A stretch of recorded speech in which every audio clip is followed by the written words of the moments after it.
Hello and welcome to Government Unit 5, American Foreign Policy Introduction. Let's go ahead and get started. So American foreign policy has changed a lot since our nation's founding. One thing that we've had to make a decision in and we've changed our mind over our history is neutrality, which means not taking sides, versus interventionism, where we do take sides, we do get involved. And how involved do we want to be in the affairs of other countries? George Washington in 1796, he said, don't do it. Don't pick sides. If we get involved with anything at all going on in Europe, no matter how good intentional it may be, we are going to get dragged into their countless wars. You've heard about World War I and World War II, but Europe, their fighting has been going on for centuries. They're constantly at war.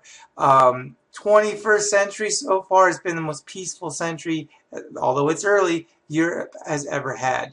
A long, long period of peace right now. But that was in 1796. 1981, and definitely on until today, we had guys like President Ronald Reagan who said, no, we have a lot of money. We have invested in a lot of places around the world now. We've got to be involved to protect those investments, to protect the land that we control, the allies that we've made, and also to promote democracy, unless it's not convenient for us. So going back, for the longest time, we were in favor of isolationism, meaning drawing a line in the sand and saying, don't cross the line. This is our side. We just want to be left alone. And the Monroe Doctrine, President Monroe wrote up a document, and this was his philosophy, doctrine, that he sent to Europe and said, stay off of our side of the planet. This is our side. We're isolating ourselves. Cross it, and we will wreck you. Oh yeah, and South America, they're our side of the planet. Stay away from them. And South America, we own you. Yeah, they're not going to mess with you, but that's because we own you. Do what we say. And we had this feeling that this was our side of the planet, not just the north part, but all of it belonged to us to do as we will. You stay out here. That was the Monroe Doctrine. However, South America and Central America, they weren't really so happy with that deal. I mean, yeah, they were great to have kicked out some of Europe, not all of it, but a lot of it, and they, kind of like the idea of us protecting them, but they didn't like this whole American domination thing. But to prove that we were a world power with the Monroe Doctrine, one of the things we did is we went into Cuba and we helped Cubans achieve independence. Now, Spain owned Cuba, okay, during this time as of 1895. But America wanted Cuba. We wanted it was just off our borders, just not too far away from Florida. And so we supported Cuban independence to get it from them. To get not because we were trying to do this wonderful, nice thing for our neighbors. It's because we wanted to control Cuba, so we went about kicking Spain out. And we were successful. We whooped on Spain. We kicked them right out within 3 years, which at that time, not that long for a war when wars were known to go on for decades in Europe. And now Europe knows we're a real power. This Monroe Doctrine thing, not something to laugh at. We will wreck you. We just wrecked Spain, and we will destroy anybody else who comes over from Europe and won't get out of our side of the planet. Our side of the planet. That was Monroe Doctrine, and in Cuba, we proved Cuba is ours. Except for, again, Cuba didn't really want to be ours. Cuba wanted to be Cuban. So in 1955, after we had kind of dominated Cuba for so long, Fidel Castro was able to build up enough military support to kick out and or kill anybody who represented wealth and power in a violent revolution. America was out. Cuba was Cuban. It was also communist and completely dominated by a dictatorship, but America was out, and that was the goal.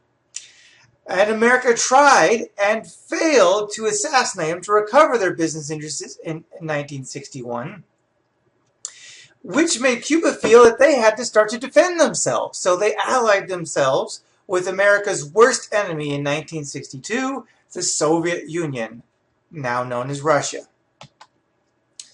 This led to the Cuban Missile Crisis of 1962, which is the closest we've come to World War III since World War II happened.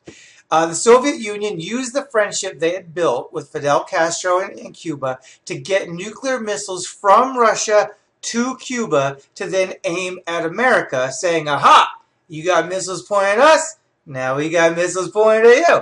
And America found out about this before it could happen, so they set up a naval blockade around Cuba to stop the missiles. And for 14 days, the world watched an international game of nuclear chicken, because all it would take was one boat to shoot another boat. Not even the nuclear missiles, just guns, without sounding like a laser gun, but a machine gun, anything to start a whole world war. All America bringing all their allies from Europe, and Europe bringing all their allies from Europe and Asia. Boom, World War III, but this time nuclear. But fortunately, at the last minute, Khrushchev, Soviet Union, pulled out. Now, the Soviet Union, it didn't end there with us. In fact, it started back in the 40s after World War II. And it was definitely continuing on into the 60s and the 70s. And after decades of battling what was known as the Cold War, where we didn't directly have a war, though the Cuban Missile Crisis was close, finally, we sat down with the Soviets and signed the Helsinki Accords. And Jimmy Carter, the President of the United States, had accused them of violating various people's human rights, not letting them vote, shooting them if they don't do what they say, kidnapping people in the middle of the night who even just say something bad about the government, freedom of speech that just didn't exist over there. And the United States said, if we promise to respect the borders of your Eastern European countries that you control, will you promise to start addressing this human rights issue and start letting people have freedom, start letting them voice their opinion and not attacking them for doing so? And they agreed. They signed these Helsinki Accords to create kind of a truce between the countries. But it failed because the military was the only source of power the Soviets had over other countries, because those other countries did not want the Soviets there. They did not want to be communist. They were just being forced to. So the Helsinki Accords was ridiculous because there's no way the Soviets were going to start giving people human rights, because taking them away was the only way people would listen to what they had to say. And it wasn't until the 80s that finally a Russian leader who was born during the time of the Cold War, not before, he decided that it was time to end the Cold War. Russia was starting to become a nation in ruins. Their economy was falling dramatically, and he was just tired of decades of a threat of war between the U.S. and Europe. He knew things had to be changed.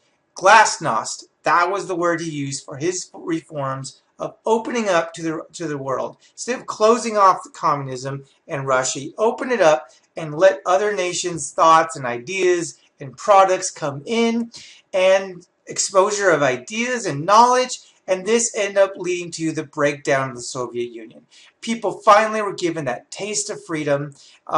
They loved it. They loved it so much they just completely went crazy with it and took down the nation. And in 1991, Russia would finally become a democracy. Just a couple years earlier, the Berlin Wall, which was a symbol of Soviet tyranny, separating the West and democracy and the East in tyrannical communism, it was torn down, uniting Berlin for the first time in over 40 years.